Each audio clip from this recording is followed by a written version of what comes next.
Salut à tous. Dans cette vidéo, quelque chose d'un petit peu particulier parce qu'on va réaliser un crochet à serpent. Donc là, je commence avec une plaque en inox qui fait 2 mm d'épaisseur et que j'ai récupérée.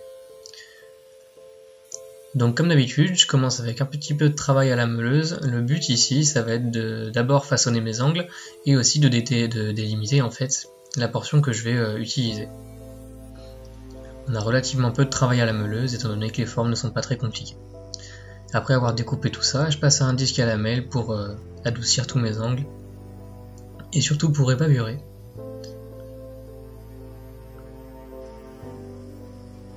J'aimais pas trop la finition de surface qu'il y avait sur cet inox, du coup j'ai préféré attaquer ça à la meuleuse.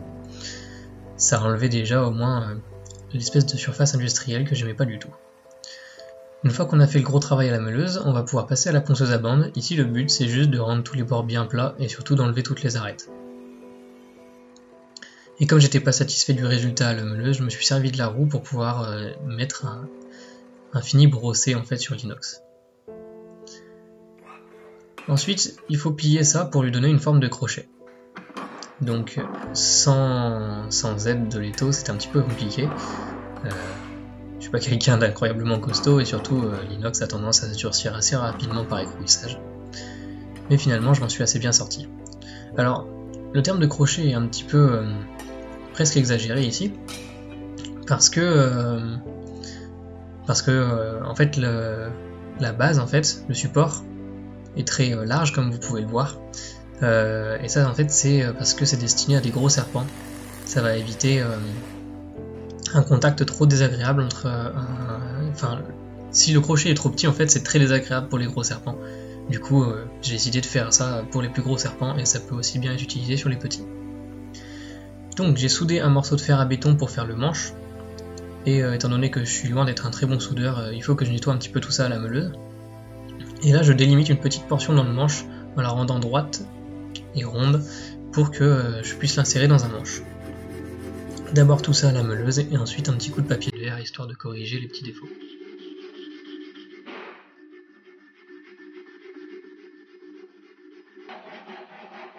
Pour le manche, j'ai choisi un morceau de padouk, un morceau de cipeau et 2 morceaux de noyer.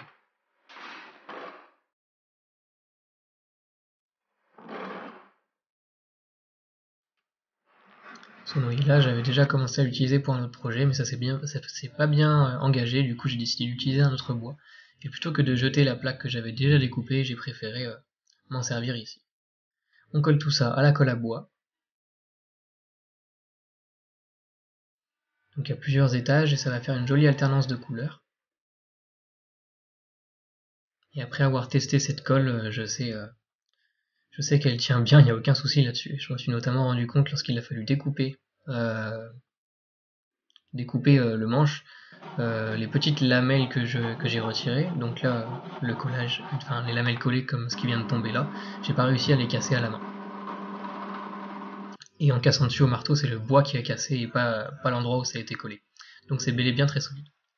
Après avoir percé le trou pour pouvoir enfiler le manche, je m'attaque en fait à casser tous les angles et à façonner un manche qui soit suffisamment confortable pour pouvoir être tenu un petit moment. Ici rien de très compliqué, le but est simplement de tout arrondir. Et ensuite un petit coup de polissage. Maintenant que tout est poli et tout est prêt, je bourre le manche avec de la colle et j'enfonce tout ça. Puis un dernier coup de polissage pour bien arrondir le manche et qu'il soit bien adapté au reste de l'outil. Et ensuite on trempe tout ça dans l'huile. Mon padouk avait quelques fissures mais elles ont été comblées avec de la colle, du coup aucun souci de solidité, elles sont stables. Donc voilà, donc comme je l'ai dit, une jolie alternance de couleurs entre les reflets plus ou moins sombres du noyer et les reflets rouges des deux autres bois.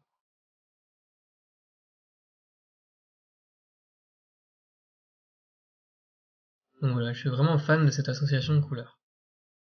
Et voilà le résultat. Donc au final je suis quand même assez content du projet. Je veux dire qu'au niveau de l'allure, hormis ma soudure qui est vraiment pas jolie, je trouve que l'ensemble du projet est assez joli, notamment le manche, je suis assez content du résultat. Malgré cela, j'avais mal anticipé le truc et au final l'outil est quand même assez lourd. Donc je pense que ça va quand même le faire pour porter les serpents, parce qu'en fait on ne porte pas vraiment tout le serpent, normalement c'est fait pour tenir le serpent, l'extrémité du serpent dans une main, et on place sa tête dans le crochet pour éviter qu'il se balade trop. Mais au final, il est quand même assez lourd, donc j'ai réalisé un autre crochet cette fois-ci avec de l'aluminium et du cuivre, ça a permis de l'alléger. La vidéo touche à sa fin et je vous invite à laisser un commentaire pour me dire ce que vous en avez pensé, et si tout ça vous a plu, n'hésitez pas à liker la vidéo et à vous abonner. A plus.